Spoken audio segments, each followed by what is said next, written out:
Finally, vachamisa vashanyira vaJob Sikhala kubva zvavabuda mujeri.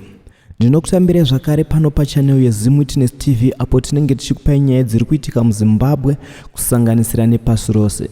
Kana kari kekutanga kusvika pano ndinokumbira ungobaya button rekusubscribe then turn on the notification bell so that haukwanise kurasikirwa neinformation yatenge tichitumira pano uye usakanganwe kushare video rino kuti ringe rinosvika kure. Zvisine hazvo nekuti vaJob Sikhala vane mashoko mazhinji avakataura vachiti ivo bato reCCC harina charakavabatsira nacho panguva yavaiva mujeri, sezvo vaSikhala vakanga vapinda mujeri kuburikidza nenyaya dzepolitics dzebato reCCC. Asi vaNelson Chamisa varatidza kuti he is a true leader kuburikidza nekushanyira vaJob Sikhala kumba kwavo kuchitungwiza.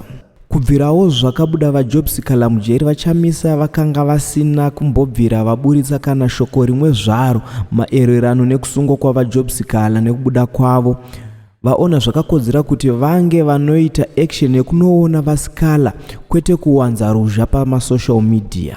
Uye vatsigiri vavaChamisa varakidza kufara kwazvo nezvaitwa navaadvocate Nelson Chamisa kushanyira vaSikhala. Vamwewo vatsigiri vavaChamisa vakwanisa kukorokotedza vaNelson Chamisa nekusvitsa makore 46 years sezvo nhasi ranga riri birthday ravo iro ravati havanga celebrate vakati regai ndinoona mumwe wangu. Muri yeZimbabwe ndinokutendai nekuona video rino. Musakanganwe kulike nekushare. Ngatisanganei pavideo rinotevera.